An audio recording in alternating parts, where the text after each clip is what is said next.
कंजूस सास। लालपुर गांव छोटा सा था, मगर बातें बहुत बड़ी होती थीं। इसी गांव में रहता था रघुवीर सिंह का परिवार। एक पुराना सा मकान, बाहर नीम का पेड़, अंदर सख्त नियम। घर की मालकिन थी धर्मावती देवी। गांव में उन्हें सब एक ही नाम से जानते थे, कंजूस सास। पैसा उनके पास था, मगर दिल जैसे ताले में बंद था। धर्मावती का एक ही बेटा था, अमित। सीधा साधा, मेहनती और माँ से बहुत डरने वाला। अमित की शादी हुई थी सीमा से, गांव की पढ़ी लिखी, संस्कारी और बेहद समझदार लड़की। सीमा ने सोचा था सास सख्त होंगी पर दिल से बुरी नहीं होंगी, लेकिन शादी के पहले ही हफ्ते में उसका भ्रम टूट गया। शादी के तीसरे दिन सीमा ने रसोई में दाल थोड़ी गाढ़ी बना दी। धर्मावती ने चम्मच डाला, देखा और चिल्लाई, इतनी दाल? क्या शादी में खजाना मिल गया था? सीमा चुप रही। धर्मावती बोली, आज से याद रखना, घर में हर चीज नाप तौल कर बनेगी। अगले दिन धर्मावती ने नियम सुना दिए। दिन में सिर्फ एक बार चाय, तेल सिर्फ 2 चम्मच, सब्जी में आलू ज्यादा नहीं, दूध सिर्फ सास और बेटे के लिए। सीमा का गला सूख गया। सीमा ने अमित से कहा, तुम्हारी माँ बहुत कंजूस है। अमित ने डरते हुए जवाब दिया, वो ऐसी ही हैं, तुम थोड़ा समझौता कर लो। समझौता? सीमा ने मन ही मन हंस दिया। पड़ोस की महिलाएं अक्सर कहती, इतना पैसा होते हुए भी धर्मावती 1 रुपया खर्च नहीं करती। एक दिन पड़ोसन बोली, तेरी सास तो पानी भी गिनकर पीती है। सीमा मुस्कुरा दी, लेकिन दिल रो पड़ा। दिवाली आई। सीमा ने सोचा, आज तो मिठाई बनेगी, लेकिन धर्मावती बोली, पिछले साल की बर्फी रखी है, वही चलेगी। सीमा हैरान, मान जी, वो तो खराब हो जाएगी। धर्मावती करजी, चुप, पैसा पेड़ पर नहीं उगता।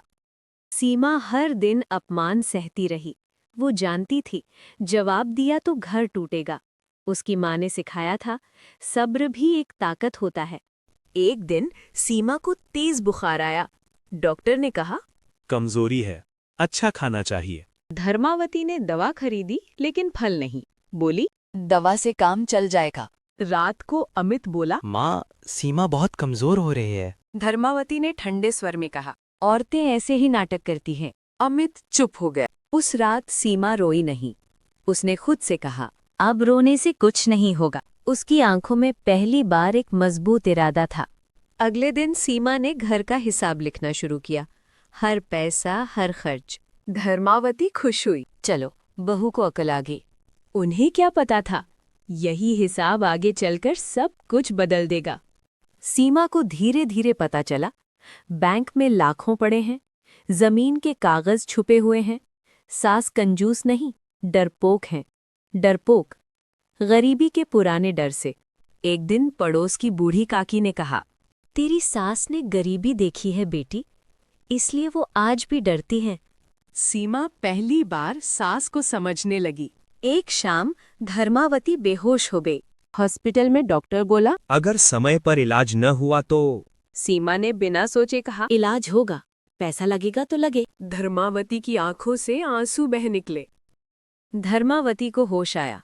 डॉक्टर की बात सुनते ही वो कमजोर आवाज में बोली, नहीं, इतना पैसा खर्च मत करना। सीमा ने पहली बार सख्त आवाज में कहा, अब चुप रहिए मान जी, आज अगर पैसा नहीं खर्च हुआ तो ये पैसा किस काम का। धर्मावती कुछ बोल न सकी। इलाज शुरू हुआ। ड्रिप लगी, दवाइयां चलीं। धर्मावती ने कांपते हाथ से सीमा का हाथ पकड़ा। आंखों से आंसू बहते हुए बोली, तू मेरे लिए इतना कर रही है? सीमा शांत स्वर में बोली, आप मेरी सास हैं। बस न सुनते ही धर्मावती फूट फूट कर रो पड़ी। अस्पताल की उस रात धर्मावती ने वो बात कह दी जो सालों से दिल में बंद। मैं कंजूस नहीं थी, मैं डरी हुई थी। मेरे पति की मौत बहुत जल्दी हो गई थी, घर में एक पैसा नहीं था, कई रातें भूखी सोई हूँ। तब मैंने कसम खाई, अब पैसा कभी खत्म नहीं होने दूंगी। उनकी आवाज कांप रही थी। लेकिन ये डर मेरे दिल में जहर बन गया। सीमा चुपचाप सुनती रही। उसकी आंखें भर आईं। उसे समझ आ गया, कंजूसी की जड़ लालच नहीं, डर था। अमित पहली बार अपनी माँ को इस हालत में देख रहा था। वो बोला, माँ, आपने हमें कभी बताया क्यों नहीं? धर्मावती बोली। मुझे लगा पैसा बचाकर मैं सबको सुरक्षित रखूंगी। कुछ दिनों बाद धर्मावती घर लौटी, लेकिन घर का माहौल बदला हुआ था। अब वही धर्मावती थी, पर नजरें झुकी हुई थीं। अगले दिन धर्मावती ने खुद कहा, सीमा, आज सब्जी अच्छी बनाना। सीमा चौंक गई। तेल थोड़ा ज्यादा पड़ा, दाल गाढ़ी बनी, लेकिन कोई चिल्लाहट नहीं हुई। पड़ोसन बोली, अरे, आज तो तुम्हारे घर से घी की खुशबू आ रही है। सीमा मुस्कुरा दी। सीमा ने एक दिन सारे खर्च और बचत धर्मावती को दिखाए।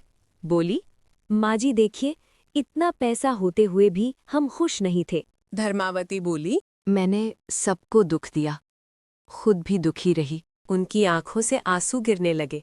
सीमा ने कहा, आप बुरी नहीं है माँ जी, आप बस डर गई थी। धर्मावती ने पहली बार सीमा का हाथ पकड़ा और कहा, तो मेरी बहू नहीं, मेरी बेटी है। अब घर में मेहमानों को खुलकर खाना, बहू को बराबर सम्मान, पैसे का सही इस्तेमाल। धर्मावती खुद बोली, पैसा बचाने के लिए होता है, लेकिन इंसान खोने के लिए नहीं। अब गांव में लोग कहते, धर्मावती देवी बदल गई हैं। जो सास कभी कंजूस कही जाती थीं, अब समझदार सास कहलाने लगीं। एक दिन गांव में एक गरीब परिवार आया मदद मांगने। पुरानी धर्मावती होती तो भगा देती, लेकिन आज उन्होंने अपने हाथ से पैसे दिए। सीमा की आंखें भर आई। धर्मावती ने कहा, बेटी, डर इंसान को कंजूस बनाता है और प्यार इंसान को अमीर। सीमा के घर में अब हंसी थी, सुकून था और अपनापन था। धर्मावती ने जो खोया था वो वापस पा लिया। कहानी से सीख, जरूरत से ज्यादा कंजूसी पैसे को नहीं, रिश्तों को खत्म करती है। औरत अगर सास बने तो दिल बड़ा रखना चाहिए, तिजोरी नहीं।